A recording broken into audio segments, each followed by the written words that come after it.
저는 요양원에서 일하는 간병사입니다. 지난주에 정말 잊을 수 없는 일이 있었어요. 88세의 김순희 할머니께서 갑자기 제 손을 잡고 눈물을 흘리시면서 이렇게 말씀하신 거예요. 젊은이, 내가 너무 늦게 깨달은 게 있어. 너는 절대 나처럼 후회하지 마.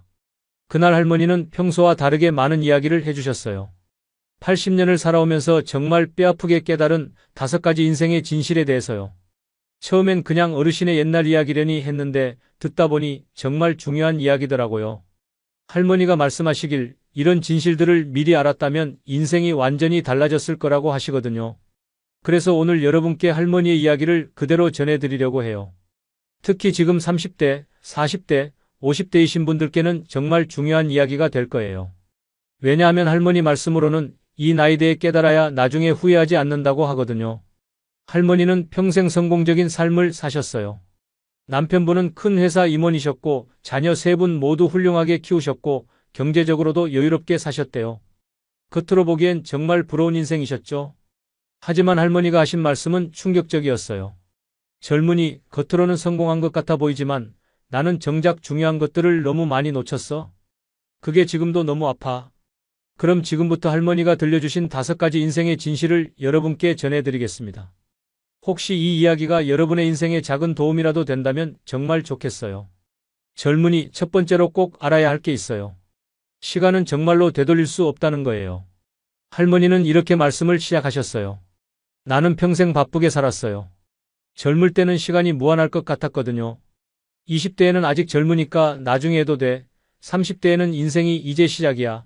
40대에는 아직 한창 때야. 50대에도 시간이 많다고 생각했어요. 하지만 60대가 되니까 뭔가 다르더라고요. 시간이 빨리 간다는 느낌이 들기 시작했어요. 하루가 금세 지나가고 일주일이 순식간에 지나가고 한 달이 눈 깜짝할 사이에 지나갔어요.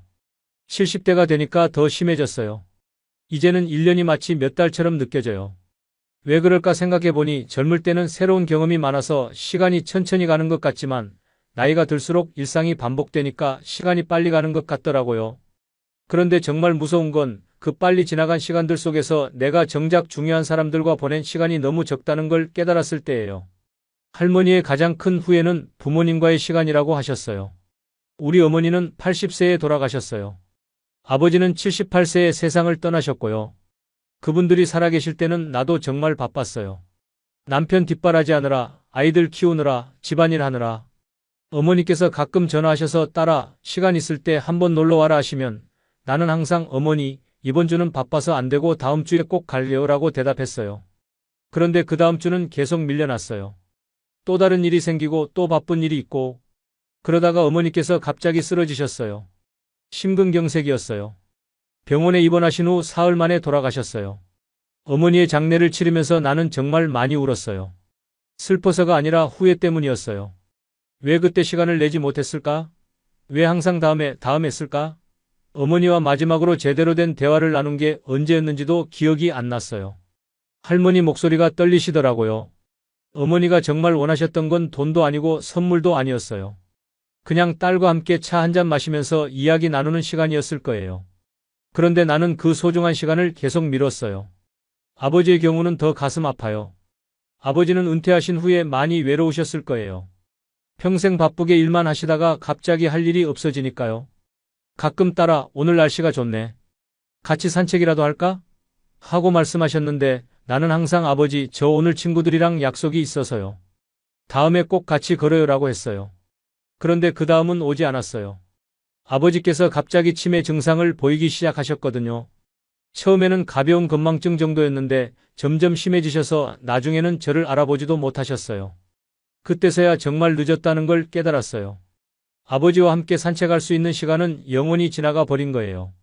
할머니가 자녀들과의 관계에서도 같은 실수를 반복하셨다고 해요. 아이들이 어릴 때는 정말 귀여웠어요. 큰딸이 처음 엄마라고 불렀을 때의 감동을 지금도 기억해요. 둘째 아들이 제 치마 끝을 잡고 엄마 사랑해라고 말했을 때의 기쁨도 잊을 수 없어요. 하지만 그때 나는 너무 바빴어요. 집안일도 해야 하고 남편 뒷바라지도 해야 하고 시댁 일도 신경 써야 했어요. 아이들에게는 엄마가 지금 바빠. 나중에 놀아줄게라고 말하곤 했어요. 아이들이 초등학교 다닐 때 운동회에 한 번도 참석하지 못했어요.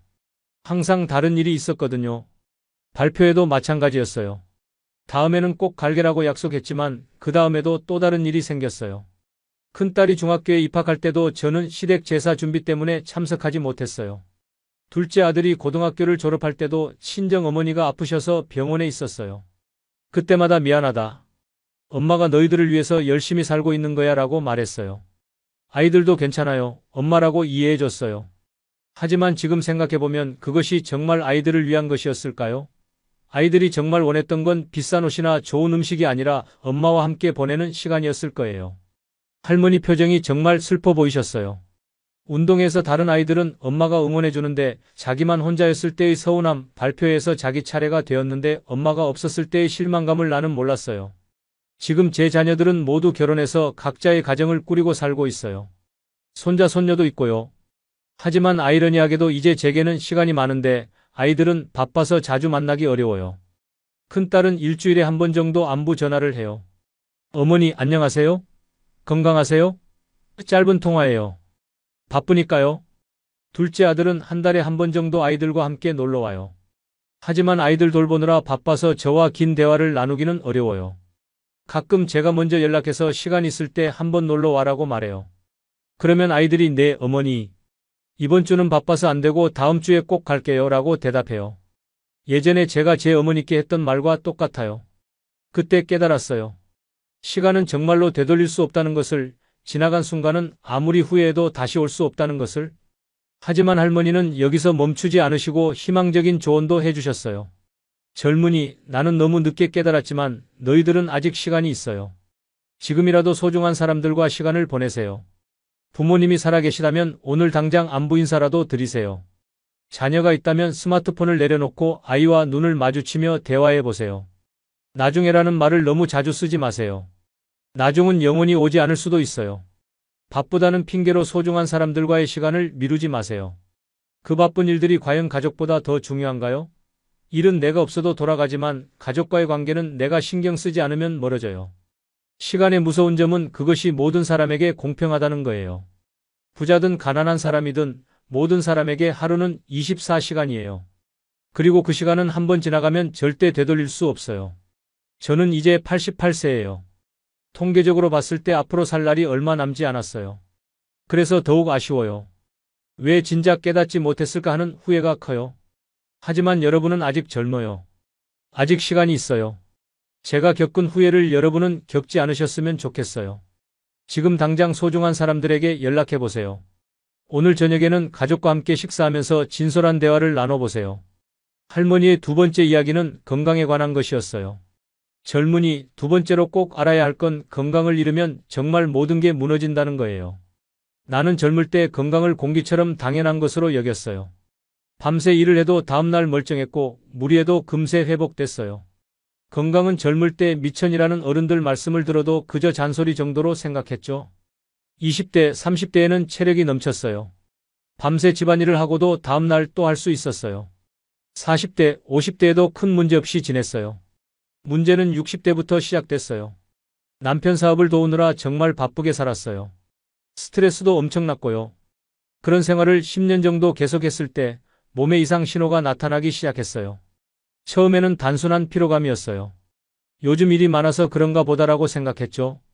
그 다음은 소화불량이었어요. 스트레스 때문일 거야 라고 넘겼어요. 잠도 잘 오지 않았어요.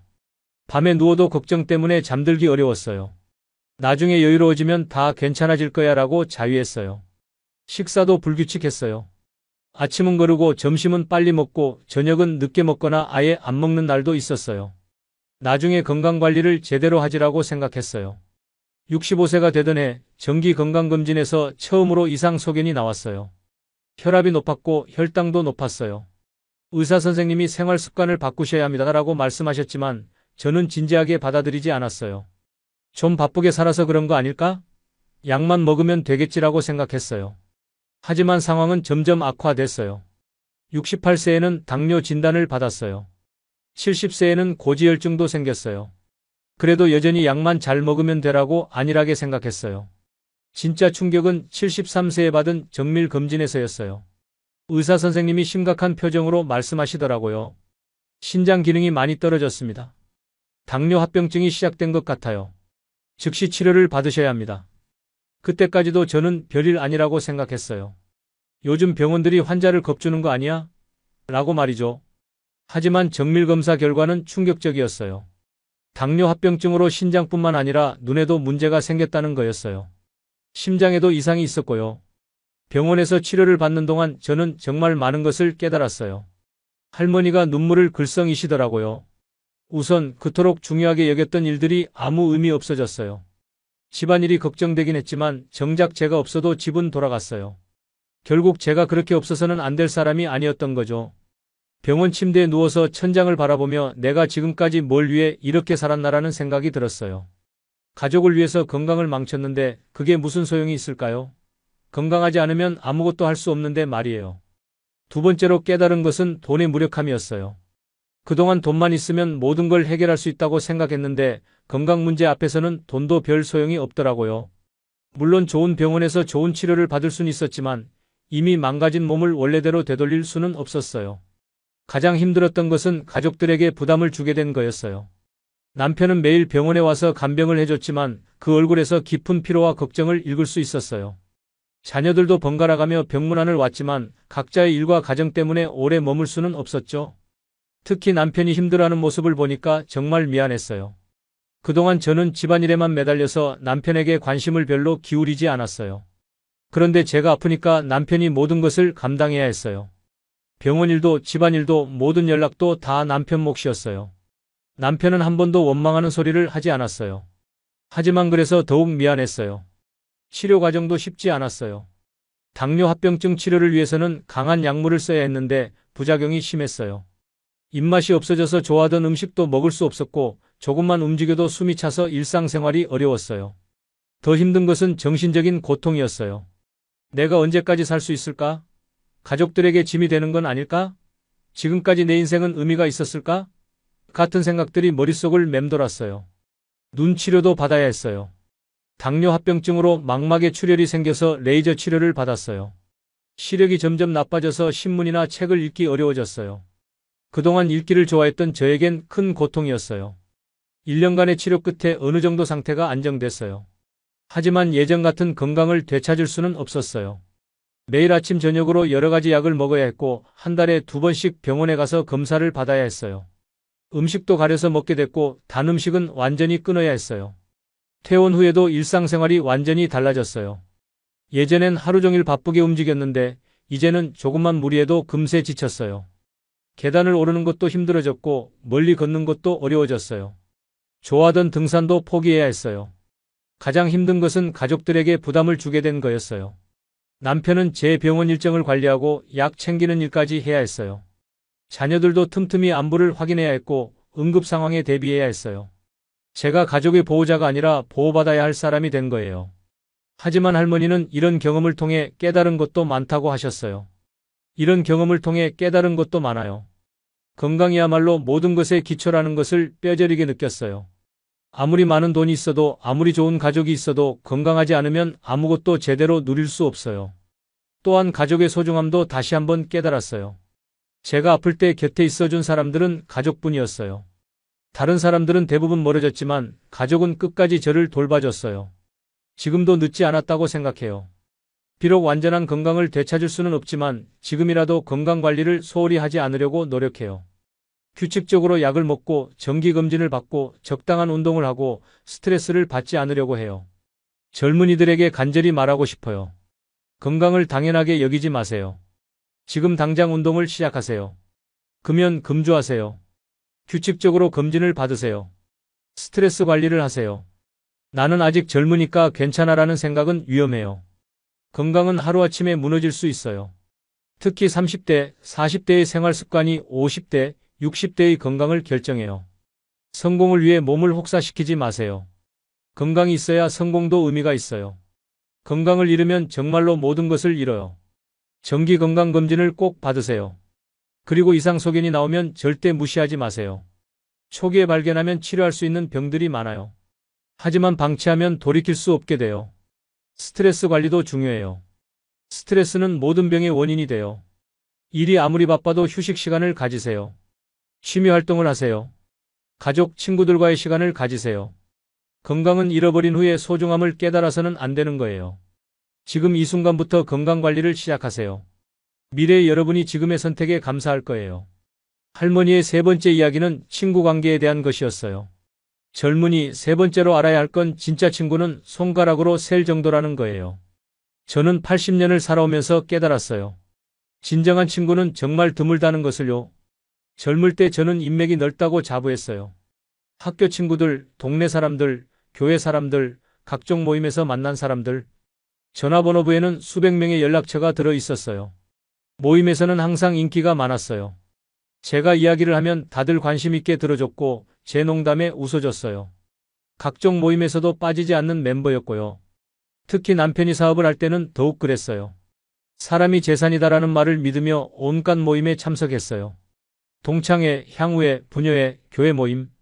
일주일에 서너 번은 누군가와 만나서 이야기를 나눴어요. 그때는 정말 많은 사람들이 저를 좋아한다고 생각했어요. 제가 나타나면 반갑게 인사해주고 제 이야기에 고개를 끄덕여 주었거든요. 역시 내가 인기가 많구나라고 스스로 만족했어요. 남편 사업이 잘 될 때는 더욱 그랬어요. 제가 전화만 하면 언제든 만나자고 했고 제가 하는 이야기에 관심을 보였어요. 저를 사모님이라고 부르며 잘 대해줬어요. 그때는 내가 정말 많은 사람들에게 사랑받고 있구나라고 착각했어요. 하지만 남편 사업이 어려워지고 제가 아프게 되면서 상황이 완전히 바뀌었어요. 가장 먼저 변한 것은 사업 관련 지인들이었어요.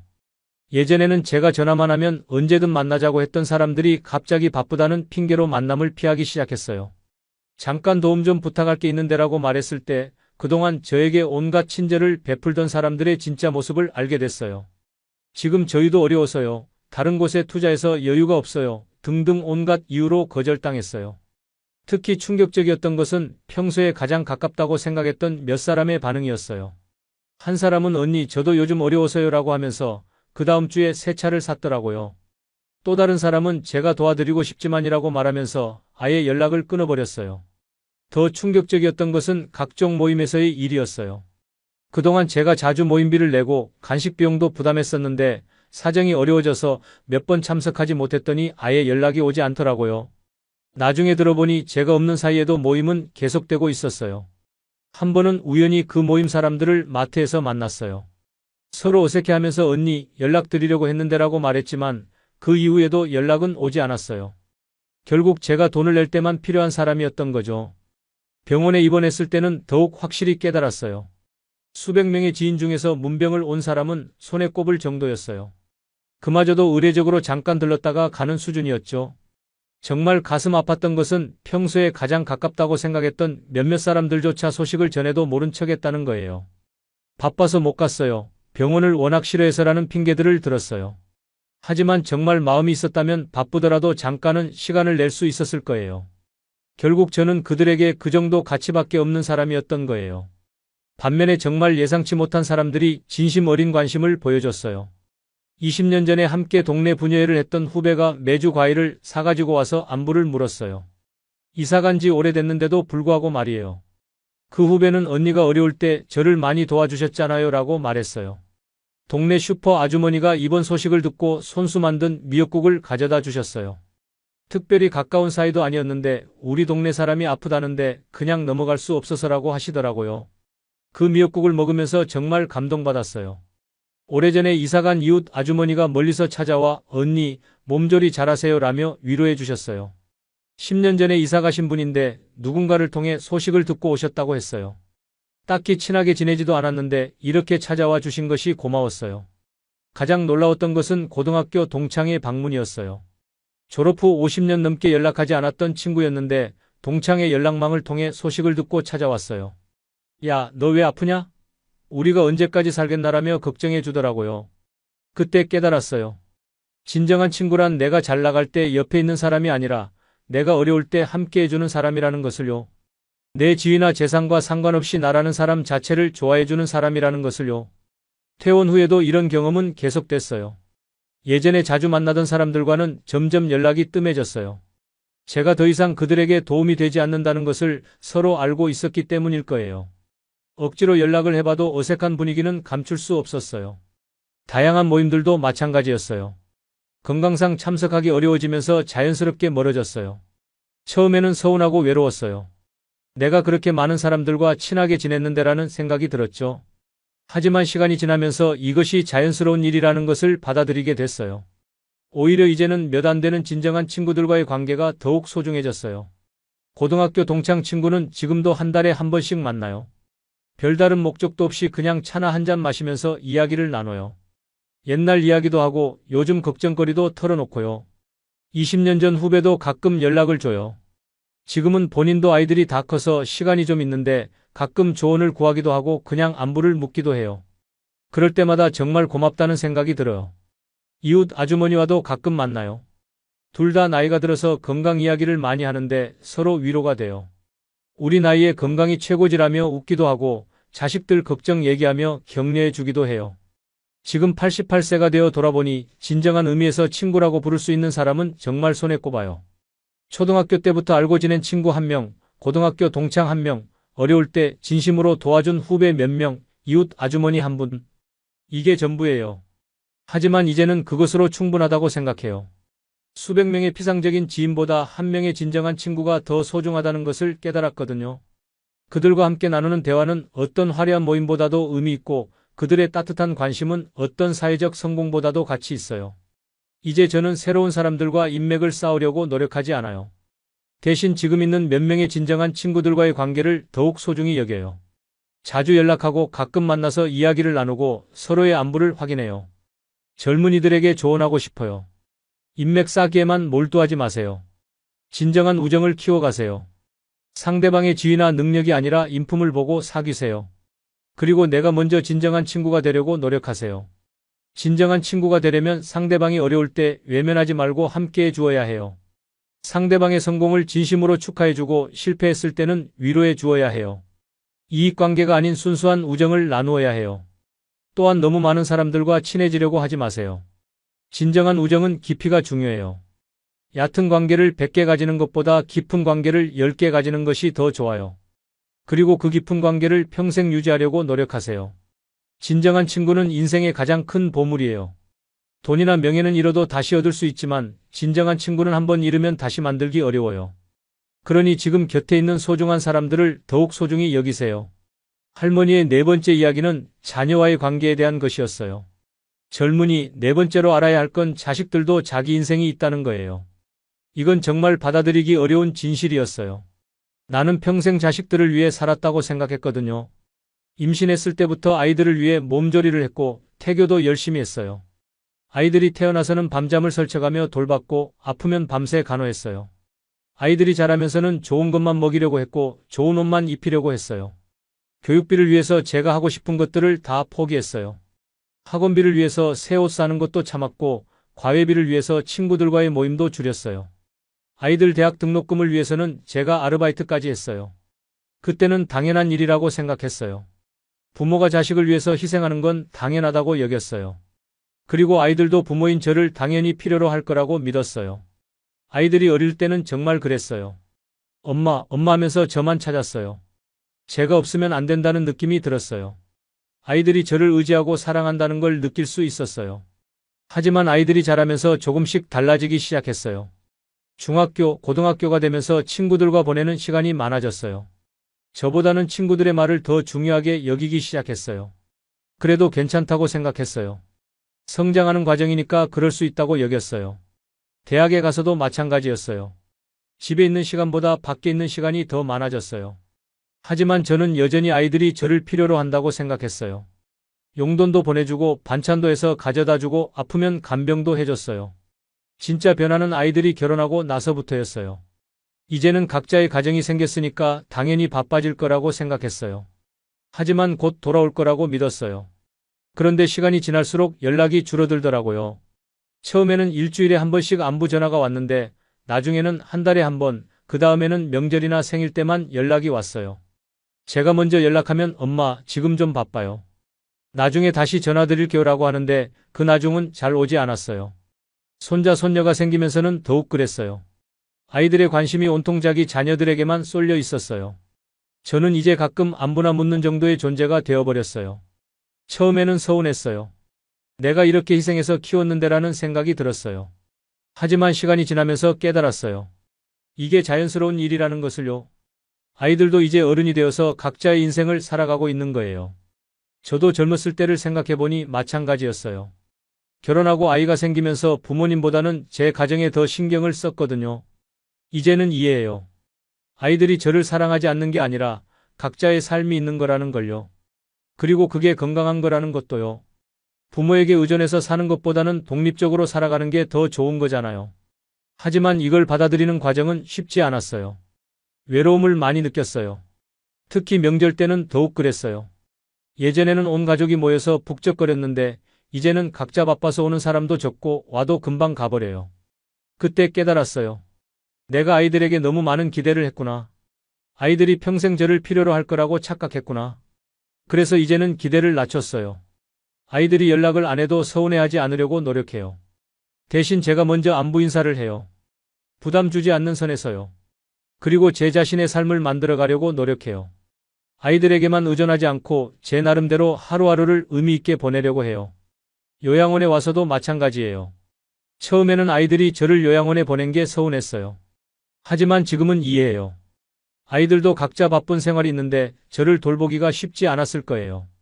오히려 여기서 또래분들과 함께 지내면서 더 편해졌어요. 아이들에게 부담을 주지 않아도 되니까 마음도 편하고요. 젊은 부모들에게 말하고 싶어요. 아이들을 사랑하되 너무 많은 기대를 하지는 마세요. 아이들이 언젠가는 독립해서 각자의 삶을 살아갈 거라는 걸 미리 받아들이세요. 그리고 아이들을 위해서만 사시지 마세요. 여러분 자신의 삶도 소중해요. 아이들이 다 커서 떠난 후에도 여러분은 계속 살아가야 하거든요. 부모 자식 관계도 적당한 거리를 유지하는 게 좋아요. 너무 가까우면 서로 부담스럽고 너무 멀면 서운해요. 서로를 배려하면서도 각자의 삶을 존중하는 관계가 가장 건강한 것 같아요. 할머니의 마지막 5번째 이야기는 죽음에 대한 것이었어요. 젊은이, 마지막으로 꼭 알아야 할 건 죽음이 생각보다 가까이 있다는 거예요. 이 말을 하실 때 할머니의 표정이 정말 평온하셨어요. 젊을 때는 죽음이 아주 먼 이야기라고 생각했어요. 나는 아직 젊으니까, 건강하니까, 오래 살 거라고 믿었어요. 하지만 나이가 들면서 주변 사람들이 하나둘 세상을 떠나는 걸 보게 됐어요. 먼저는 부모님이 돌아가셨고, 그 다음에는 남편이 떠났어요. 친구들도 하나둘 세상을 떠나기 시작했어요. 그때 깨달았어요. 죽음이 정말 가까이 와 있다는 것을요. 처음에는 무서웠어요. 언젠가 나도 죽는다는 게 받아들여지지 않았어요. 밤에 잠들 때마다 혹시 내일 아침에 깨지 못하면 어떻게 하지? 라는 생각이 들었어요. 하지만 시간이 지나면서 조금씩 받아들이게 됐어요. 죽음은 누구에게나 오는 자연스러운 일이라는 것을요. 오히려 이제는 죽음을 생각하는 것이 삶을 더 의미 있게 만든다고 느껴요. 언젠가 끝이 온다는 걸 알기 때문에 지금 이 순간이 더 소중해졌어요. 남편이 돌아가신 후에는 더욱 그랬어요. 남편과 함께 보낸 시간들이 얼마나 소중했는지 깨달았어요. 그때는 당연하다고 생각했던 일상들이 사실은 기적 같은 시간들이었다는 걸 알게 됐어요. 그래서 지금은 죽음에 대한 준비를 하고 있어요. 무서워서가 아니라 남겨질 사람들을 위해서요. 유언장도 써놨고 제가 죽으면 어떻게 해달라는 것도 자세히 정리해뒀어요. 장례식은 간소하게 하고 재산은 어떻게 나눠주고 이런 것들을요. 그런 걸 정리해두니까 마음이 한결 편해졌어요. 언제 죽어도 후회 없다는 생각이 들어요. 그리고 이제는 매일매일을 감사하며 살려고 해요. 아침에 눈을 뜨는 것, 밥을 맛있게 먹는 것, 친구들과 이야기를 나누는 것. 이 모든 게 당연한 게 아니라 감사한 일이라는 걸 알게 됐어요. 죽음을 생각한다고 해서 우울해지는 건 아니에요. 오히려 삶이 더 생생해졌어요. 하루하루가 더 소중해졌고 작은 일에도 감사할 수 있게 됐어요. 젊은이들에게 말하고 싶어요. 죽음을 너무 멀리 생각하지 마세요. 언젠가는 모두에게 오는 일이에요. 하지만 그렇다고 해서 무서워할 필요는 없어요. 대신 그 사실을 받아들이고 지금 이 순간을 더 의미 있게 살아가세요. 사랑하는 사람들에게 사랑한다고 말하세요. 고마운 사람들에게 고맙다고 표현하세요. 미루지 말고 지금 당장 하세요. 시간은 우리가 생각하는 것보다 훨씬 빨리 지나가거든요. 그리고 죽음을 준비하는 것도 중요해요. 유언장을 쓰는 것, 재산을 정리하는 것, 가족들과 화해하는 것, 이런 것들을 미리 해두면 나중에 후회하지 않을 거예요. 죽음은 끝이 아니라 또 다른 시작일 수도 있어요. 그러니까 너무 무서워하지 말고 당당하게 준비하세요. 할머니의 이야기가 모두 끝났을 때 저는 정말 많은 생각이 들었어요. 88년을 살아온 한 분의 지혜가 얼마나 깊고 소중한지 새삼 깨달았거든요. 할머니는 마지막으로 이렇게 말씀하셨어요. 젊은이, 내가 이런 이야기를 하는 이유는 같은 후회를 하지 말라는 거예요. 나는 너무 늦게 깨달았지만 너희들은 지금부터라도 시작할 수 있잖아요. 첫째, 시간을 소중히 여기세요. 지금 이 순간이 다시 오지 않는다는 걸 기억하세요. 둘째, 건강을 당연하게 여기지 마세요. 지금부터 몸과 마음을 잘 돌보세요. 셋째, 진정한 친구를 만들고 소중히 하세요. 피상적인 인맥보다 깊은 우정이 더 소중해요. 넷째, 가족을 사랑하되 적당한 거리를 유지하세요. 서로에게 의존하지 말고 독립적으로 살아가세요. 다섯째, 죽음을 받아들이고 준비하세요. 그래야 남은 삶을 더 의미 있게 살 수 있어요. 이 5가지만 기억하시면 여러분은 저처럼 후회하지 않을 거예요. 늦기 전에 깨달으셔서 정말 다행이에요. 저는 할머니의 이야기를 들으면서 정말 많은 것을 배웠습니다. 단순히 나이 든 분의 경험담이 아니라 인생을 제대로 사는 방법에 대한 구체적인 가이드였어요. 특히 인상 깊었던 건 할머니가 후회만 하시는 게 아니라 그 경험을 통해 지혜를 얻으셨다는 점이었어요.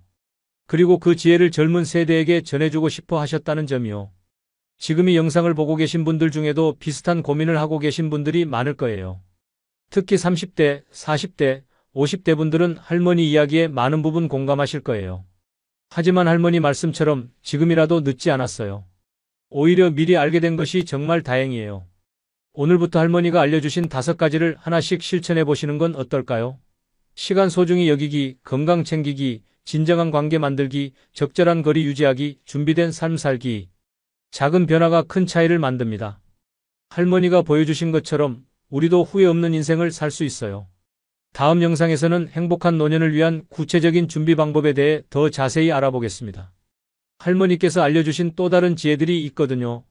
오늘 이야기가 도움이 되셨다면 구독과 좋아요 부탁드려요. 그리고 주변에 필요한 분들께 꼭 공유해 주세요. 특히 부모님께 보여드리시면 정말 좋을 것 같아요. 건강하고 행복한 하루 보내세요. 감사합니다.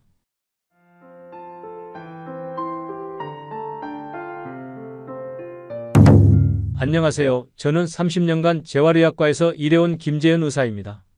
오늘 여러분께 정말 놀라운 이야기를 들려드리고 싶어요. 지난주 제 진료실에 85세 할아버지 한 분이 오셨는데 그분이 의자에서 일어나는 모습을 보고 저는 깜짝 놀랐습니다.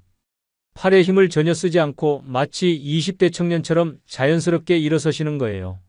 처음에는 제가 잘못 본 줄 알았어요. 하지만 그분은 계속해서 저의 상식을 뒤집는 모습들을 보여주셨거든요. 계단을 성큼성큼 올라가시고 한 발로 서서 균형을 잡으시고 심지어 바닥에서 도움 없이 일어서기까지 하시더라고요.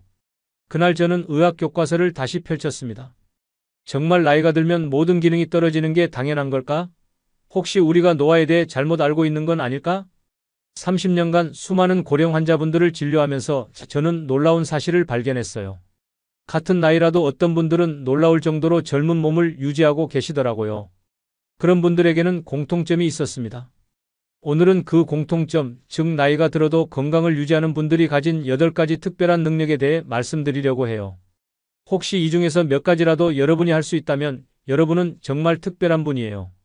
그리고 만약 아직 못하신다고 해도 걱정하지 마세요. 이 능력들은 충분히 다시 기를 수 있거든요. 지금부터 차근차근 설명해 드릴게요. 먼저 첫 번째 능력부터 살펴보겠습니다. 팔 힘을 전혀 쓰지 않고 의자에서 일어서는 것. 이게 왜 그렇게 중요할까요? 많은 분들이 이걸 단순한 다리 힘의 문제라고 생각하세요. 하지만 의학적으로 보면 훨씬 복합적인 능력이에요. 하체 근력, 코어 안정성, 균형 감각, 그리고 전신의 협응력이 모두 조화롭게 작동해야 가능한 동작이거든요. 제가 진료실에서 자주 보는 패턴이 있어요. 처음에는 아주 살짝 팔걸이에 손을 대고 일어나시다가 점점 더 많이 의존하게 되시고 나중에는 온 힘을 다해 팔을 써야만 일어나실 수 있게 되는 거예요. 그런데 놀라운 건 이 과정이 가역적이라는 거예요. 즉, 다시 되돌릴 수 있다는 뜻이에요. 실제로 제가 치료한 87세 박영수 할아버지 사례를 말씀드릴게요. 할아버지는 처음 오셨을 때 휠체어를 타고 계셨어요. 몇 년 전에 넘어져서 다치신 후로 걷기가 어려워지셨다고 하더라고요. 하지만 정밀검사 결과 뼈나 관절에는 큰 문제가 없었어요. 단지 근육이 많이 약해져 있었을 뿐이었죠. 그래서 저희는 아주 간단한 운동부터 시작했어요. 처음에는 침대에 앉은 채로 다리를 들어 올리는 운동을 하셨어요. 하루에 10번씩 일주일에 3일만요. 그 다음 주에는 의자에 앉아서 일어서는 연습을 벽을 짚고 하셨고요. 정말 놀라운 일이 일어났어요. 석 달 후에 할아버지는 팔 힘을 전혀 쓰지 않고 의자에서 일어나실 수 있게 되셨거든요. 그뿐만 아니라 지팡이 없이도 걸으실 수 있게 되셨어요. 할아버지가 하신 말씀이 지금도 기억나요. 선생님, 제가 이렇게 다시 일어설 수 있을 줄 몰랐어요. 이제 손자들 앞에서도 당당할 수 있겠어요. 여러분도 지금 한번 해보세요. 의자에 앉아 계신다면 팔을 가슴에 X자로 모으고 일어나 보세요. 만약 흔들림 없이 자연스럽게 일어나실 수 있다면 여러분의 하체 근력과 코어는 아직 정말 건강하다는 뜻이에요. 혹시 어렵다면 걱정하지 마세요. 이건 충분히 향상시킬 수 있는 능력이거든요. 단, 반드시 안전을 먼저 생각하시고 처음에는 주변에 잡을 수 있는 것이 있는 상태에서 시도해 보세요. 두 번째 능력은 계단을 쉬지 않고 올라가는 것입니다. 계단 오르기는 정말 정직한 건강 지표예요. 심장, 폐, 다리 근육, 균형 감각이 모두 조화롭게 작동해야 하거든요. 저희 병원에서도 환자분들의 전반적인 체력을 평가할 때 계단 테스트를 자주 활용해요. 흥미로운 연구 결과가 있어요. 계단을 빠르게 오를 수 있는 고령자일수록 심혈관 질환 위험이 현저히 낮다는 거예요. 왜 그럴까요? 계단을 오르는 동작은 심장이 평소보다 훨씬 많은 혈액을 온몸에 공급해야 하는 상황이에요.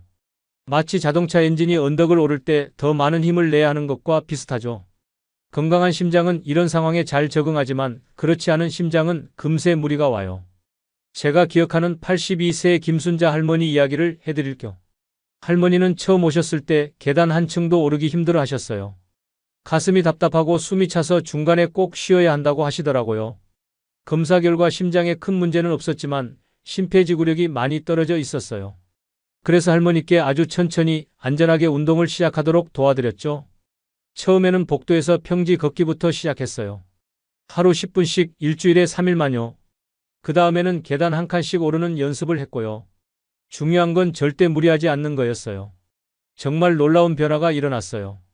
6개월 후에 할머니는 병원 2층까지 쉬지 않고 올라오실 수 있게 되셨거든요.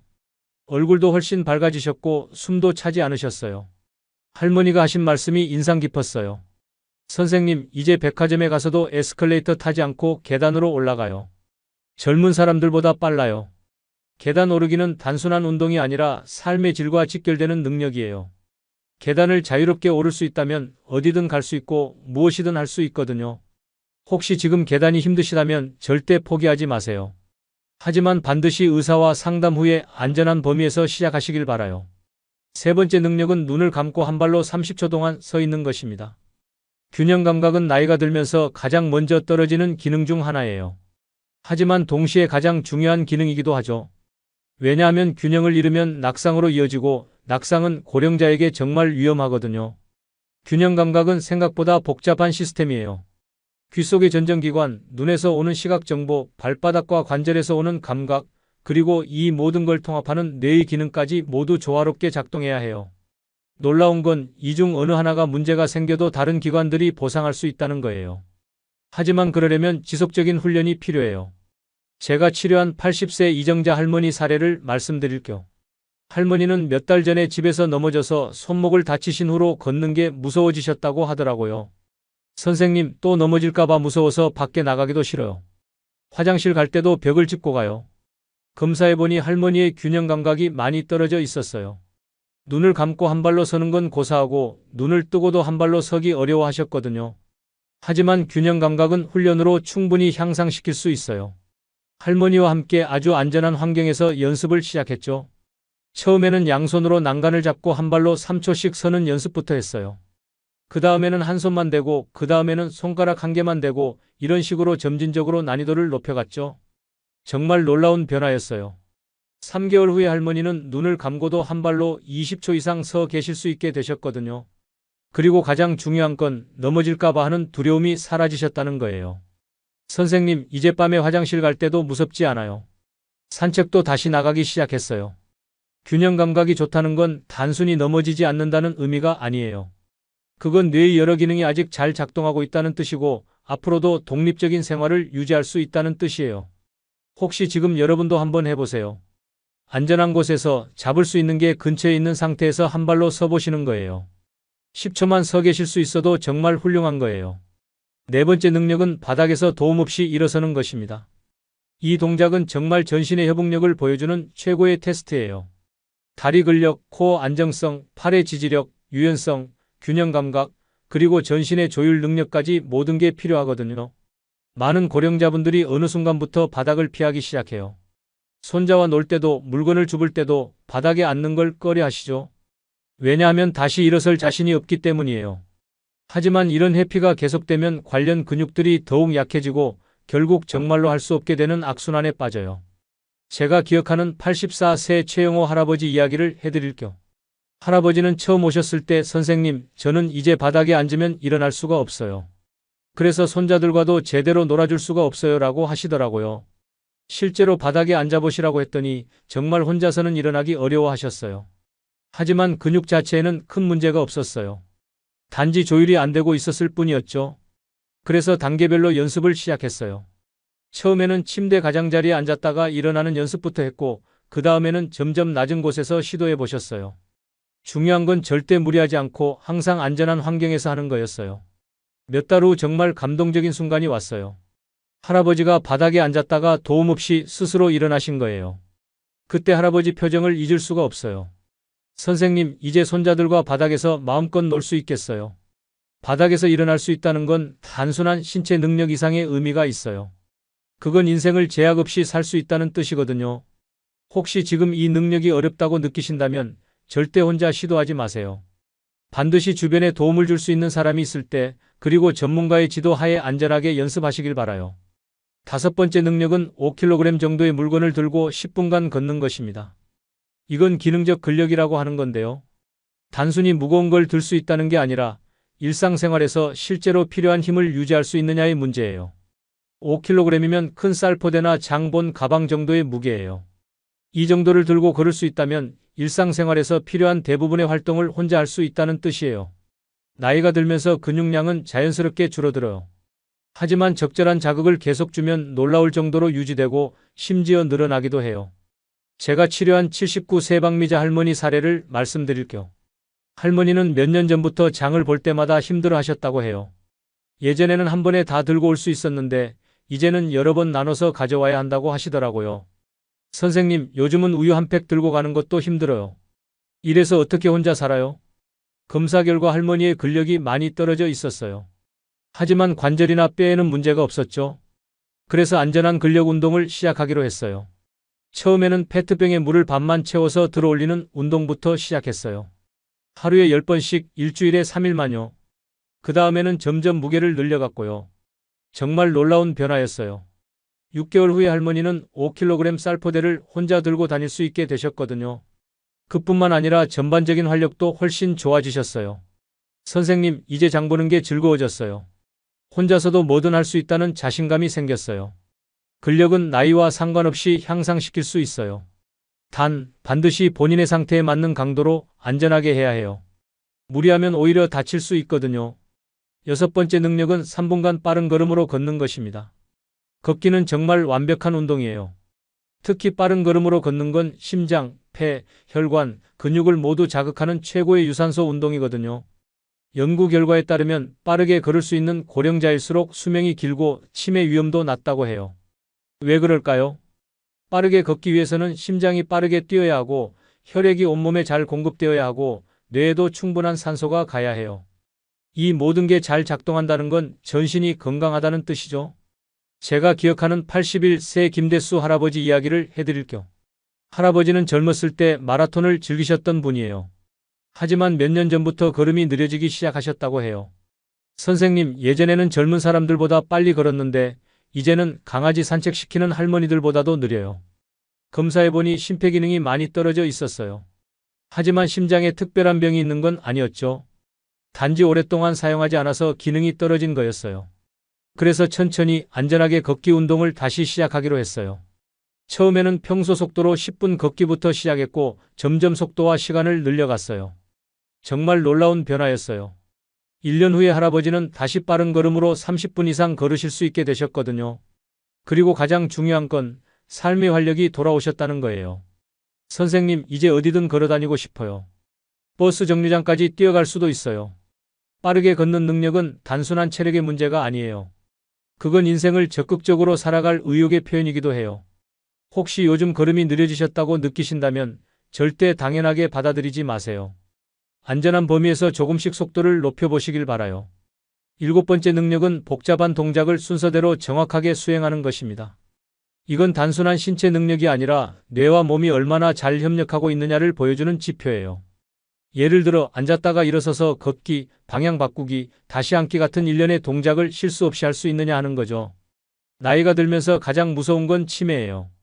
하지만 복잡한 동작을 정확하게 할 수 있다면 뇌의 여러 영역이 아직 잘 작동하고 있다는 뜻이에요. 제가 치료한 78세 이순희 할머니 사례를 말씀드릴게요. 할머니는 몇 달 전부터 일상 동작을 할 때 자꾸 실수가 늘었다고 하시더라고요. 선생님, 요리할 때도 순서가 헷갈리고 길을 걸을 때도 중간에 멈칫하게 돼요. 혹시 치매 초기 증상인가요? 검사 결과 심각한 인지장애는 아니었어요. 하지만 뇌와 몸의 협응 능력이 조금 떨어져 있었죠. 다행히 이런 능력은 훈련으로 충분히 향상시킬 수 있어요. 할머니와 함께 다양한 동작 연습을 시작했어요. 처음에는 간단한 동작부터 예를 들어 앉았다가 일어서기, 세 발자국 걷기, 방향 돌기, 다시 앉기 같은 동작들을요. 그 다음에는 점점 복잡한 동작들을 추가해 갔어요. 걷다가 장애물 피하기, 걷다가 멈춰서 뒤돌아보기 이런 식으로요. 정말 놀라운 변화였어요. 석 달 후에 할머니는 복잡한 동작들을 실수 없이 정확하게 하실 수 있게 되셨거든요. 그리고 일상생활에서의 자신감도 많이 회복되셨어요. 선생님, 이제 요리할 때도 순서가 헷갈리지 않아요. 머리가 맑아진 느낌이에요. 뇌와 몸의 협응 능력은 사용하지 않으면 떨어지지만 꾸준히 사용하면 계속 유지되고 향상돼요. 중요한 건 다양한 자극을 지속적으로 주는 거예요. 마지막 8번째 능력은 스트레스 상황에서도 안정된 호흡을 유지하는 것입니다. 이건 자율신경계의 건강을 보여주는 정말 중요한 지표예요. 젊을 때는 스트레스를 받아도 금세 회복되지만 나이가 들면서 이런 회복력이 떨어져요. 하지만 여전히 스트레스 상황에서 침착함을 유지할 수 있다면 그건 정신적, 신체적 회복력이 아직 살아있다는 뜻이에요. 제가 기억하는 83세 정윤경 할머니 이야기를 해드릴게요. 할머니는 몇 년 전부터 조금만 놀라거나 당황해도 가슴이 두근거리고 숨이 가빠지셨다고 해요. 선생님, 요즘은 전화벨 소리만 들어도 심장이 쿵쾅거려요. 이러다가 심장병 생기는 건 아닐까요? 검사 결과 심장에는 문제가 없었어요. 하지만 자율신경계의 균형이 조금 깨져 있었죠. 이런 경우에는 호흡법과 이완법이 정말 도움이 돼요. 할머니께 간단한 복식호흡법을 가르쳐 드렸어요. 스트레스를 받을 때마다 천천히 코로 숨을 들이마시고 배가 나오도록 하고 입으로 천천히 내쉬는 거예요. 처음에는 어색해 하셨지만 몇 주 연습하시니까 놀라운 변화가 일어났어요. 예상치 못한 상황이 생겨도 침착하게 대처하실 수 있게 되신 거예요. 선생님, 이제 갑자기 무슨 일이 생겨도 당황하지 않아요. 마음이 평온해졌어요. 정신적 회복력은 나이와 상관없이 기를 수 있는 능력이에요. 오히려 인생 경험이 많은 분들이 더 유리할 수도 있죠. 지금까지 8가지 능력에 대해 말씀드렸는데요. 혹시 이 중에서 몇 가지나 하실 수 있으셨나요? 하나도 못하신다고 해서 절망할 필요는 없어요. 이 모든 능력들은 적절한 훈련과 노력으로 충분히 향상시킬 수 있거든요.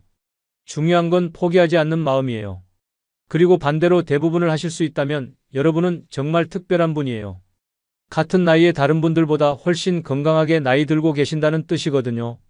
의학적으로 봤을 때 이 8가지 능력은 서로 독립적인 게 아니에요. 모두 연결되어 있어서 하나가 좋아지면 다른 것들도 함께 좋아지는 경향이 있어요. 예를 들어 균형 감각이 좋아지면 걷기도 더 안정되고 근력이 좋아지면 일상생활도 더 수월해지죠. 그리고 신체적 능력이 향상되면 자신감도 생기고 정신적 건강도 좋아져요. 그래서 저는 환자분들께 항상 이렇게 말씀드려요. 한 가지씩 차근차근 시작해보세요. 작은 변화가 큰 차이를 만들어낼 거예요. 하지만 가장 중요한 건 안전이에요. 무엇보다 본인의 현재 상태를 정확히 파악하고 무리하지 않는 범위에서 시작하는 게 중요해요. 가능하다면 의료진이나 전문가의 도움을 받으시길 권해요. 마지막으로 여러분께 꼭 전하고 싶은 말씀이 있어요. 나이 든다는 건 모든 기능이 떨어진다는 뜻이 아니에요. 적절한 관리와 노력으로 충분히 건강하게 나이 들 수 있어요. 30년간 수많은 환자분들을 만나면서 저는 확신하게 됐어요. 나이는 숫자에 불과하다는 것을요. 정말 중요한 건 어떻게 그 나이를 살아가느냐 하는 거예요.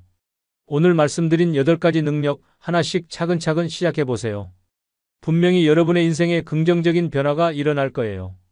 다음 영상에서는 100세까지 건강하게 사는 구체적인 방법들에 대해 더 자세히 알아보겠습니다. 의학적으로 검증된 장수의 비밀들을 준비해 두었거든요. 오늘 영상이 도움이 되셨다면 구독과 좋아요 부탁드려요. 그리고 주변에 필요한 분들께 꼭 공유해 주세요. 특히 나이 드신 부모님이나 어르신들께 보여드리시면 정말 좋을 것 같아요. 건강하고 활기찬 노년을 위해 함께 노력해요. 감사합니다.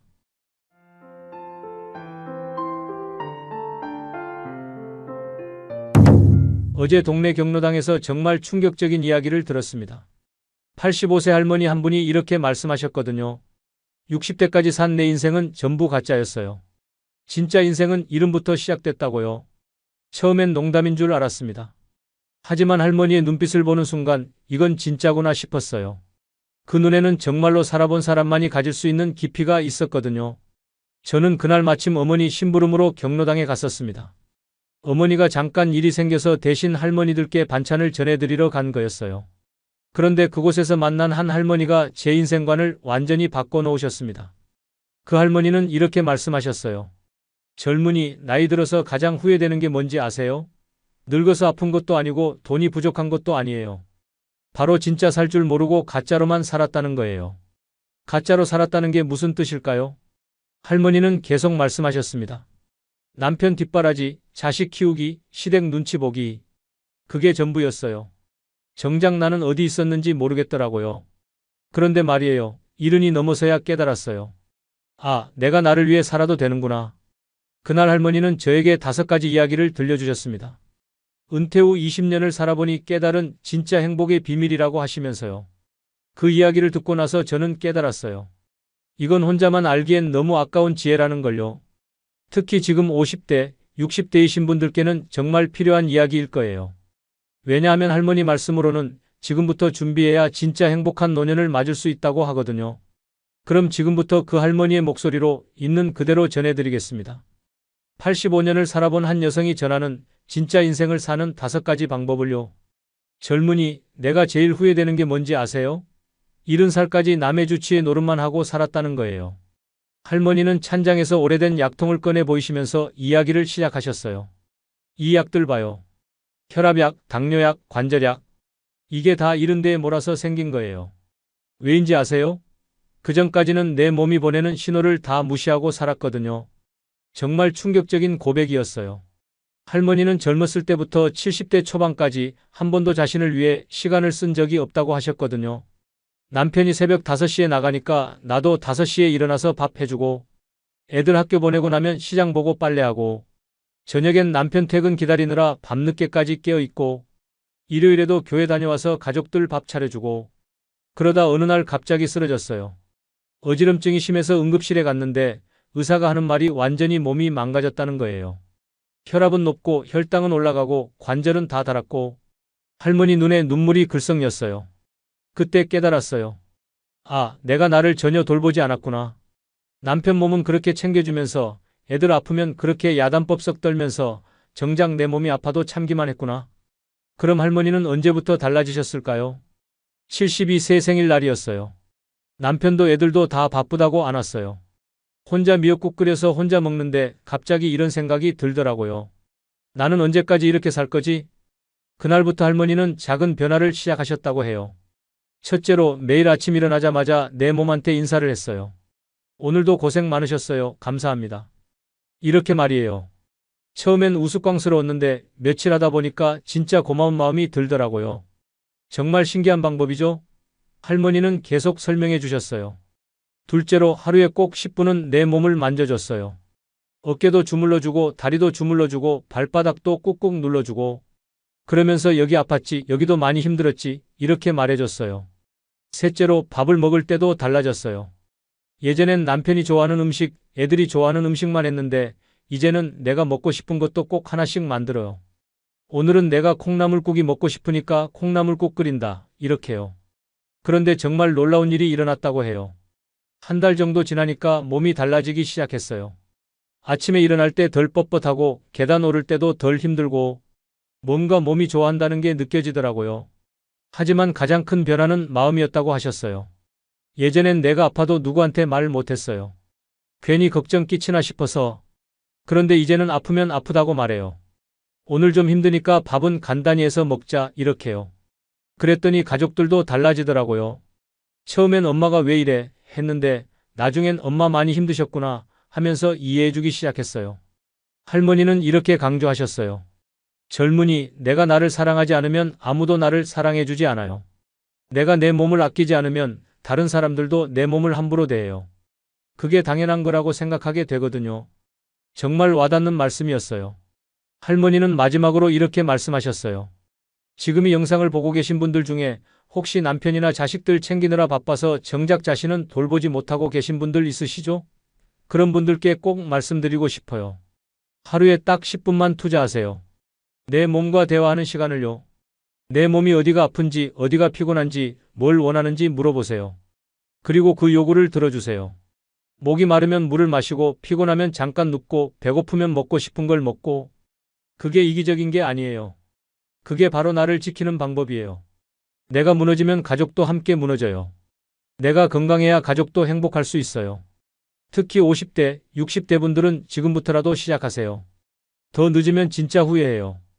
몸이 완전히 망가지고 나서는 아무리 해도 예전으로 돌아가기 어려우니까요.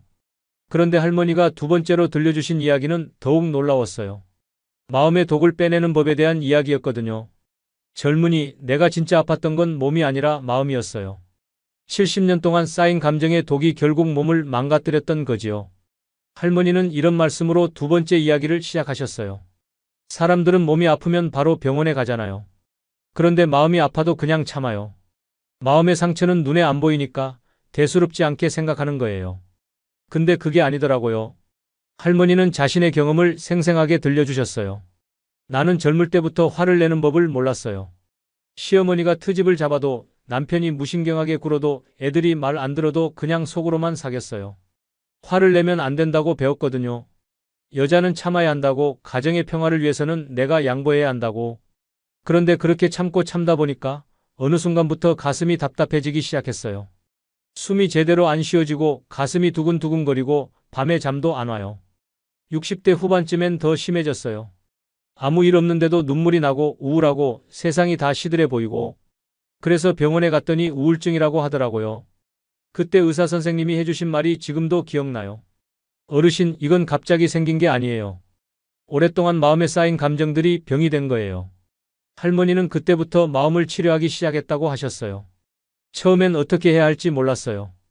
그래서 거울 앞에 서서 연습을 했어요. 거울 속 내 모습을 보면서 지금 기분이 어떤지 말해보는 거예요. 나 지금 좀 슬퍼. 나 지금 화가 나. 나 지금 외로워. 이렇게 말하는 거예요. 처음엔 정말 어색했어요. 이런 걸 왜 하나 싶기도 하고. 근데 계속 하다 보니까 신기한 일이 일어났어요. 감정을 말로 표현하니까 마음이 조금씩 가벼워지더라고요. 예전엔 뭔가 답답하고 무거운 느낌만 있었는데 이제는 내가 지금 이런 기분이구나 하고 알 수 있게 됐어요. 그 다음엔 일기를 쓰기 시작했어요. 길게 쓰는 게 아니라 그냥 오늘 기분이 어땠는지만 간단히 적는 거예요. 오늘은 날씨가 좋아서 기분이 좋았다. 오늘은 딸이 전화를 안 해서 섭섭했다. 오늘은 드라마를 보다가 울었다. 이런 식으로요. 그런데 이것도 정말 도움이 됐어요. 내 감정을 글로 쓰고 나면 머릿속에서 맴도는 생각들이 정리되더라고요. 그리고 가장 중요한 건 눈물이었어요. 예전엔 울면 안 된다고 생각했어요. 특히 남 앞에서 우는 건 창피한 일이라고 여겼거든요. 근데 70 넘어서 깨달았어요. 눈물이야말로 마음을 정화해주는 최고의 약이라는 걸요. 할머니는 눈물의 힘에 대해 이렇게 설명해 주셨어요. 슬플 때는 실컷 울어요. 억지로 참지 않아요. 영화를 보다가 울컥하면 그냥 울고 옛 생각이 나서 눈물이 나면 그냥 흘려보내요. 그러고 나면 정말로 마음이 깨끗해져요. 마치 비가 온 뒤 공기가 맑아지는 것처럼. 또 하나 중요한 건 화를 내는 법을 배운 거예요. 건전하게 화내는 방법 말이에요. 예전엔 화가 나도 그냥 속으로만 사겼는데 이제는 표현해요. 물론 소리를 지르거나 화를 막 내는 건 아니고요. 나 지금 화가 난다, 이 말을 하는 거예요. 며느리가 무신경하게 굴면 며느리야, 엄마가 지금 좀 서운하다, 이렇게 말해요. 예전 같으면 그냥 속으로만 끙끙 앓았을 텐데. 그런데 이렇게 말하고 나면 며느리도 죄송해요, 엄마 하면서 태도를 바꿔요. 할머니는 이렇게 강조하셨어요. 감정이라는 건 물과 같아요. 흘러가야 하는 거예요. 가만히 두면 썩어버려요. 그래서 슬프면 울고 화나면 말하고 기쁘면 웃고 이렇게 자연스럽게 표현해야 해요. 특히 우리 나이 든 사람들은 더욱 그래요. 젊을 때는 몸이 튼튼하니까 감정을 좀 억눌러도 버틸 수 있어요. 하지만 나이가 들면 그런 여유가 없어요. 마음의 병이 바로 몸의 병으로 이어져요. 그래서 지금 이 영상을 보고 계신 분들께 꼭 말씀드리고 싶어요. 더 이상 참지 마세요. 마음이 아프면 아프다고 말하세요. 서운하면 서운하다고, 슬프면 슬프다고, 화나면 화난다고 표현하세요. 그게 나약한 게 아니에요. 그게 바로 자신을 지키는 방법이에요. 감정을 잘 표현하는 사람이 더 건강하고 더 오래 살아요.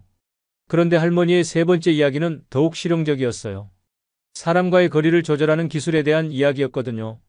젊은이, 나이 들어서 가장 어려운 게 뭔지 아세요? 사람들과의 관계예요. 너무 가까우면 부담스럽고 너무 멀면 외로워요. 그 적당한 거리를 찾는 게 정말 어려워요. 할머니는 자신의 경험담을 들려주시기 시작했어요. 젊을 때는 관계가 단순했어요. 가족, 친구, 직장 동료. 이렇게 역할이 분명했거든요. 그런데 나이가 들수록 애매해져요. 자식들은 다 커서 독립하고 직장도 은퇴하고 친구들은 하나둘 멀어지고 특히 남편이 먼저 세상을 떠나고 나니까 정말 외로웠어요. 하루 종일 말 한마디 안 하는 날도 있었어요. 그래서 사람들을 만나려고 노력했는데 그것도 쉽지 않더라고요. 어떤 때는 너무 적극적으로 나서서 사람들이 부담스러워하고 어떤 때는 너무 조심스러워서 아예 연락을 안 하게 되고 그러다 보니 점점 혼자가 되더라고요. 그런데 어느 날 깨달았어요. 아, 관계에도 기술이 필요하구나. 할머니가 터득한 관계 기술들을 하나씩 설명해 주셨어요. 첫째, 먼저 손 내밀기를 두려워하지 않아요. 예전엔 내가 먼저 연락하면 폐가 될까봐 걱정했는데 이제는 그냥 해요. 안부 한마디라도 먼저 건네는 거예요. 딸한테도 그래요. 딸이 바쁘다는 걸 알지만 그래도 일주일에 한 번은 꼭 안부 전화를 해요. 길게 통화하려는 게 아니라 그냥 잘 지내는지만 확인하는 거예요. 둘째, 적당한 선을 그어요. 가족이라고 해서 모든 걸 다 참지 않아요. 며느리가 무례하게 굴면 조용히 지적해요. 손자가 버릇없이 굴면 할머니도 기분 나쁘다고 말해요. 예전엔 가족 화목을 위해서 무조건 참았는데 그게 오히려 가족 관계를 나쁘게 만들더라고요. 내가 속으로 쌓인 감정들이 어느 순간 폭발하거든요. 셋째, 관계에 너무 많은 기대를 안 해요. 자식들이 매일 안부 전화하기를 바라지 않아요. 친구들이 항상 나를 우선시하기를 바라지도 않아요. 각자 각자의 삶이 있으니까 대신 작은 것에도 감사해요. 딸이 일주일 만에 전화해도 고마워하고 친구가 가끔 안부 문자만 보내도 기뻐해요. 넷째, 새로운 관계를 만들려고 노력해요. 나이 들어서 새 친구를 사귀기는 어렵지만 그래도 시도는 해봐야죠. 경로당에서 만난 분들과 이야기도 나누고 교회에서 만난 분들과도 가까워지려고 해요. 할머니는 특히 이 부분을 강조하셨어요. 관계라는 건 정원 가꾸기와 비슷해요. 너무 자주 물을 주면 뿌리가 썩고 너무 안 주면 말라 죽어요. 적당히 꾸준히 관심을 주는 게 중요해요. 그리고 무엇보다 중요한 건 혼자 있는 시간을 즐기는 것을 배우는 거예요. 외로움과 고독은 달라요. 외로움은 괴롭지만 고독은 평안해요. 나는 이제 혼자 있는 시간이 오히려 좋아요. 아무도 눈치 볼 필요 없이 내가 하고 싶은 대로 할 수 있거든요. 책도 읽고 음악도 듣고 혼잣말도 하고. 그런데 정말 중요한 건 이거예요. 관계가 나를 힘들게 한다면 과감히 정리해야 해요. 나이 들어서까지 스트레스 받으면서 만날 필요는 없어요. 예전엔 체면 때문에, 예의 때문에 억지로 만나는 사람들이 있었어요. 만나고 나면 기분만 나빠지는 사람들. 그런 분들과는 조용히 거리를 뒀어요. 대신 만나면 마음이 편해지는 사람들과 더 많은 시간을 보내요. 그런 분들이 한두 명만 있어도 충분해요. 할머니는 마지막으로 이렇게 말씀하셨어요. 젊은이, 관계는 양이 아니라 질이에요. 많은 사람들을 억지로 만나려고 하지 말고 진짜 마음이 통하는 사람 몇 명과 깊은 관계를 유지하세요. 그게 훨씬 건강하고 행복한 방법이에요. 그런데 할머니의 네 번째 이야기는 정말 의외였어요. 취미에 대한 이야기였거든요.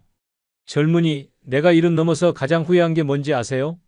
평생 취미 하나 제대로 안 가져본 거예요.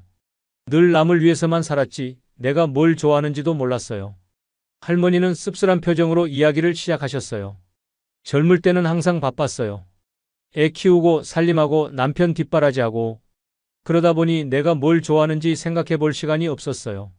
가끔 친구들이 뜨개질을 하거나 그림을 그리는 걸 보면 부러웠어요. 나도 그런 거 하나 배워볼까 했는데 항상 다음에, 나중에 하면서 미뤘어요. 그러다가 남편이 세상을 떠나고 애들도 다 독립하고 나니까 갑자기 시간이 너무 많아졌어요. 그런데 뭘 해야 할지 모르겠더라고요.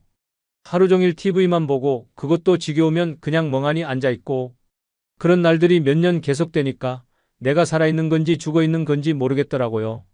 그러다 우연히 경로당에서 뜨개질 교실이 열린다는 얘기를 들었어요.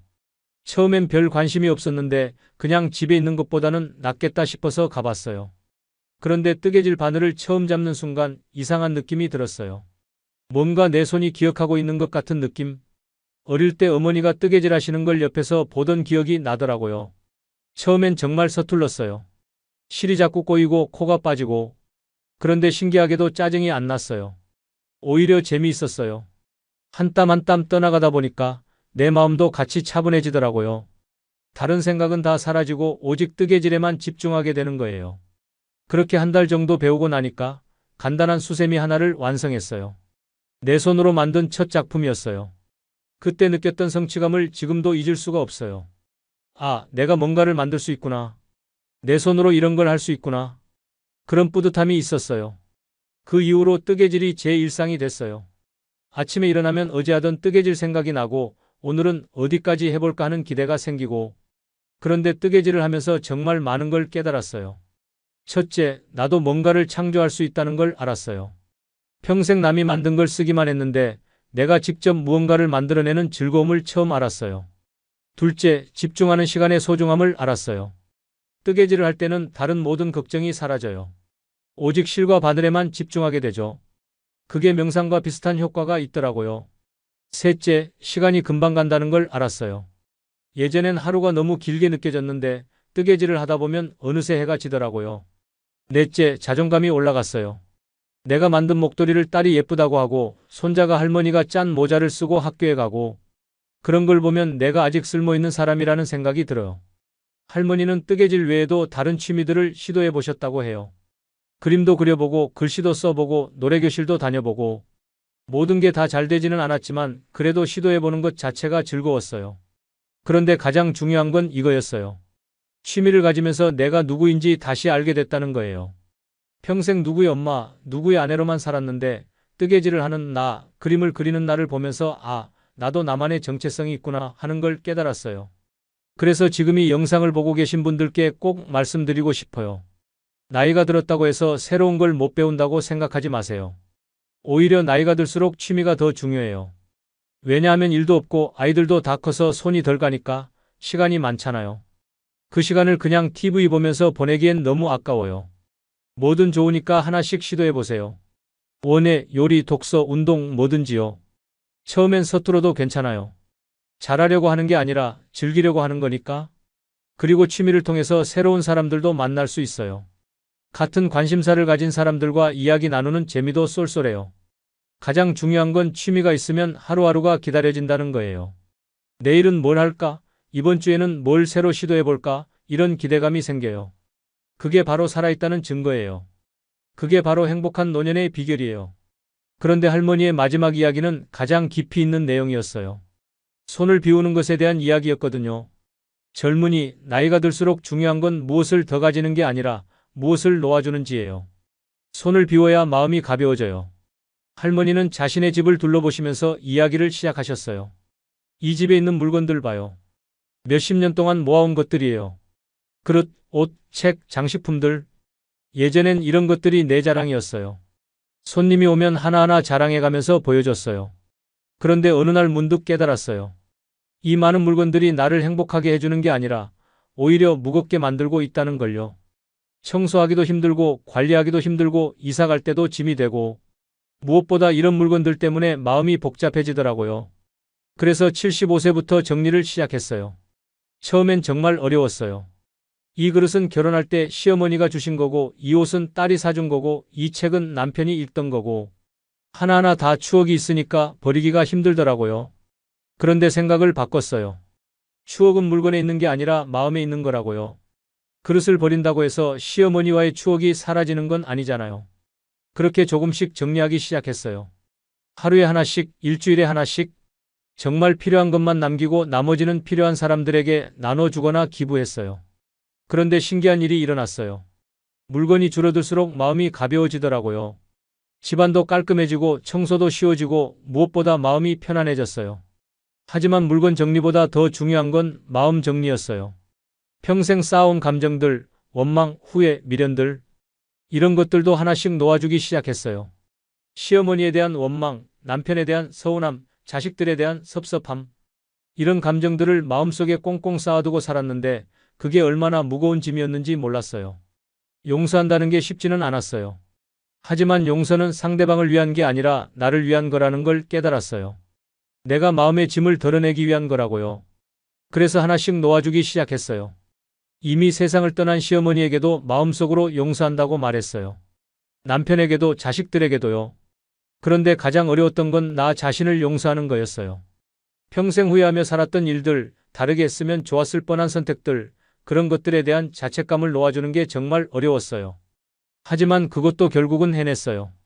나도 사람이니까 실수할 수 있고 그때는 그게 최선이었다고 인정하기로 했어요. 그렇게 마음을 비우고 나니까 정말로 자유로워졌어요. 더 이상 과거에 발목 잡히지 않고 지금 이 순간을 온전히 즐길 수 있게 됐어요. 그리고 죽음에 대한 준비도 시작했어요. 무서운 얘기가 아니에요. 오히려 마음이 편안해지는 일이었어요. 유언장도 썼고 내가 죽으면 어떻게 해달라는 것도 정리해뒀어요. 장례식은 간소하게 하고 재산은 이렇게 나눠주고 이런 것들을요. 그런 걸 정리해두니까 마음이 한결 가벼워졌어요. 언제 죽어도 후회 없다는 생각이 들더라고요. 할머니는 마지막으로 이렇게 말씀하셨어요. 젊은이, 인생은 더하기가 아니라 빼기예요. 특히 나이가 들수록 그래요. 무엇을 더 얻으려고 하지 말고 무엇을 놓을지 생각해 보세요. 불필요한 물건들, 무거운 감정들, 의미 없는 관계들, 이런 것들을 하나씩 정리해 나가면 정말 중요한 것들이 보여요. 그리고 그때야 비로소 진짜 자유로운 삶을 살 수 있어요. 남의 눈치 보지 않고 과거에 얽매이지 않고 오직 지금 이 순간을 충실하게 사는 삶을요. 할머니의 이야기가 모두 끝났을 때 저는 정말 많은 생각이 들었어요. 85년을 살아온 한 분의 지혜가 얼마나 깊고 소중한지 새삼 깨달았거든요. 할머니는 마지막으로 이렇게 말씀하셨어요. 젊은이, 내가 이런 이야기를 하는 이유는 같은 실수를 반복하지 말라는 거예요. 나는 너무 늦게 깨달았지만 여러분은 지금부터라도 시작하세요. 첫째, 내 몸과 마음을 먼저 챙기세요. 남을 위해 나를 희생하는 것이 미덕이라고 생각하지 마세요. 내가 건강해야 남도 도울 수 있어요. 둘째, 감정을 억누르지 마세요. 슬프면 울고 화나면 표현하고 기쁘면 웃으세요. 감정은 흘려보내는 거예요. 셋째, 사람들과의 관계에서 적당한 거리를 유지하세요. 너무 가까워도 너무 멀어도 안 돼요. 나를 편하게 해주는 사람들과 깊은 관계를 만드세요. 넷째, 나만의 취미를 가지세요. 나이는 숫자일 뿐이에요. 언제든 새로운 걸 배울 수 있고 새로운 즐거움을 찾을 수 있어요. 다섯째, 때로는 놓을 줄도 알아야 해요. 물건도 감정도 관계도 손을 비워야 새로운 것을 받을 수 있어요. 이 5가지만 기억하시면 여러분의 노년은 분명히 행복할 거예요. 나처럼 늦게 깨닫지 말고 지금부터 시작하세요. 저는 할머니의 이야기를 들으면서 정말 많은 것을 배웠습니다. 단순히 나이 든 분의 경험담이 아니라 인생을 제대로 사는 방법에 대한 구체적인 가이드였어요. 특히 인상 깊었던 건 할머니가 70이 넘어서야 진짜 자신의 인생을 시작했다고 하신 말씀이었어요. 그전까지는 남을 위해서만 살았고 자신이 누구인지도 몰랐다고 하시니까요. 지금 이 영상을 보고 계신 분들 중에도 비슷한 고민을 하고 계신 분들이 많을 거예요. 특히 50대, 60대 분들은 은퇴를 앞두고 있거나 이미 은퇴하신 분들일 텐데 앞으로 어떻게 살아야 할지 막막하실 거예요. 하지만 할머니의 이야기를 들어보니 나이가 들어서도 얼마든지 새로운 시작이 가능하다는 걸 알 수 있었어요. 오히려 나이가 들수록 진짜 자신을 위한 시간이 많아지니까 더 자유롭게 살 수 있는 거죠. 그리고 할머니가 강조하신 것처럼 나이 든다는 건 쇠퇴가 아니라 성숙이에요. 젊을 때는 몰랐던 삶의 지혜를 깨닫게 되고 정말 중요한 것과 그렇지 않은 것을 구분할 수 있게 되거든요. 할머니는 헤어지기 전에 마지막으로 이런 말씀을 해주셨어요. 젊은이, 오늘 이야기를 많은 분들께 전해주세요. 나처럼 늦게 깨닫는 분들이 없었으면 좋겠어요. 그리고 꼭 기억하세요. 진짜 인생은 언제든 시작할 수 있다는 걸요. 저는 할머니의 이 말씀이 정말 많은 분들께 위로와 희망이 될 거라고 생각합니다. 나이가 들어서 뭔가 늦었다고 생각하시는 분들, 앞으로 어떻게 살아야 할지 고민인 분들께 정말 필요한 이야기인 것 같아요. 다음 영상에서는 할머니께서 들려주신 또 다른 이야기를 전해드릴 예정입니다. 90대가 되어서야 깨달은 인생의 진짜 의미에 대한 이야기인데요. 정말 깊이 있고 감동적인 내용이니까 꼭 기대해 주세요. 그리고 오늘 이야기가 도움이 되셨다면 주변에 필요한 분들께 꼭 공유해 주세요.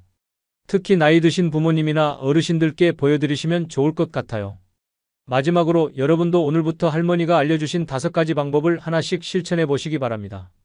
내 몸과 마음 챙기기, 감정 표현하기, 적절한 관계 맺기, 취미 갖기, 놓아주기. 이 5가지만 실천해도 여러분의 삶이 분명히 달라질 거예요. 그럼 다음 영상에서 또 만나 뵙겠습니다. 오늘도 건강하고 행복한 하루 보내세요.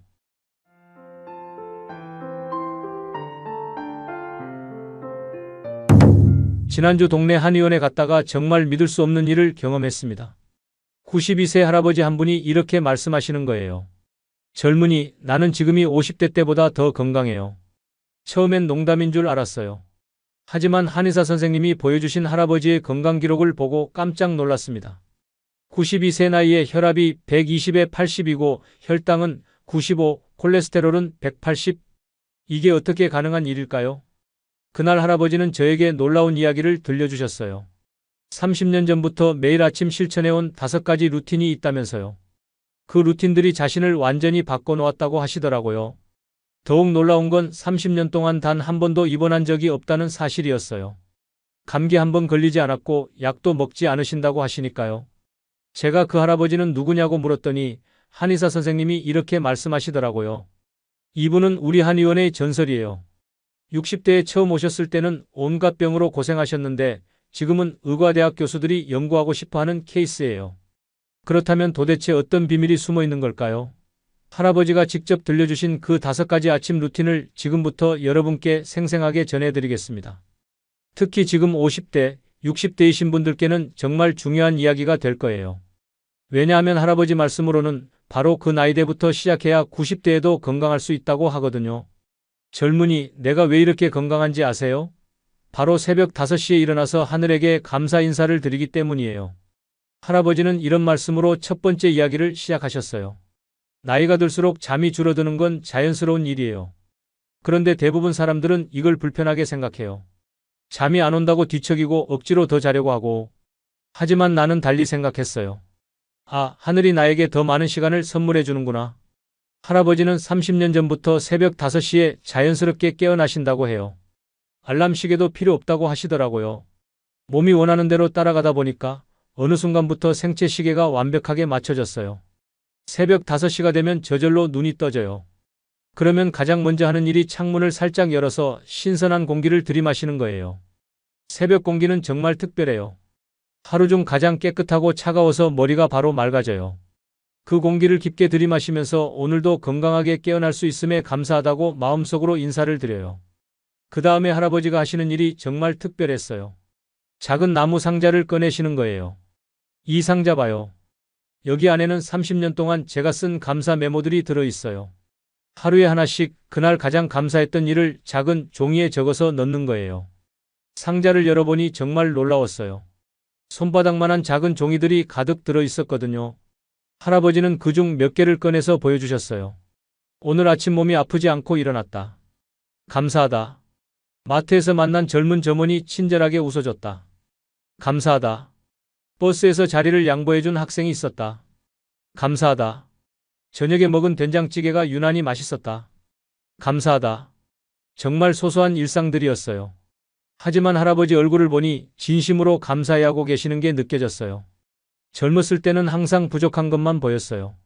돈도 더 벌어야 하고, 집도 더 큰 걸로 옮겨야 하고, 차도 더 좋은 걸 사야 하고. 그런데 나이가 들고 죽음이 가까워질수록 깨달았어요.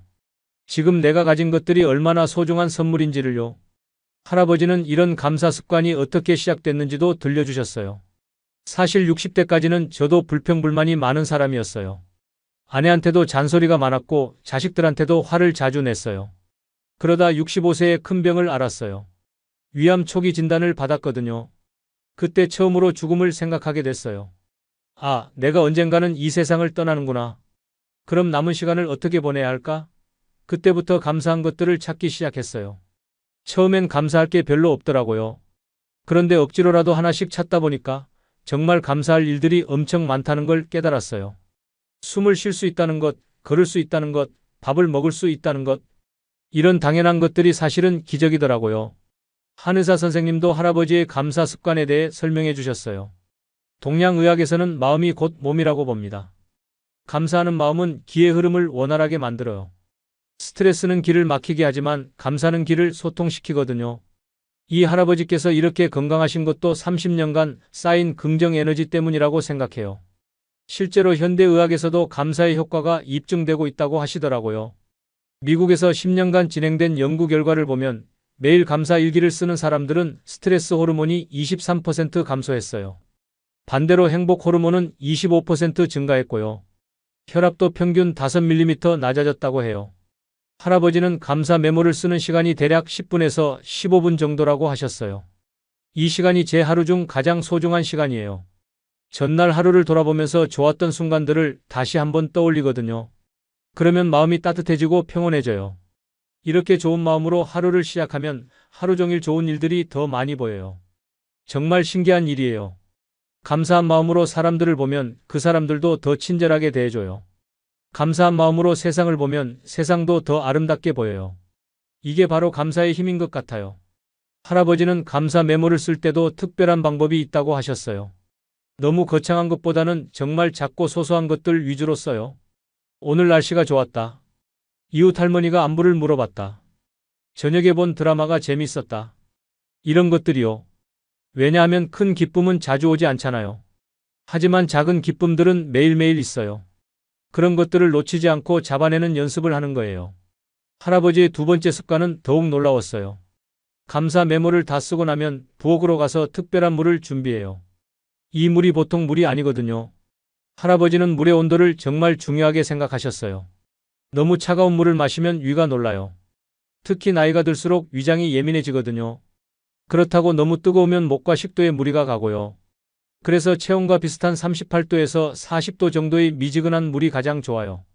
할아버지가 이렇게 물 온도에 신경 쓰게 된 계기가 있었다고 해요.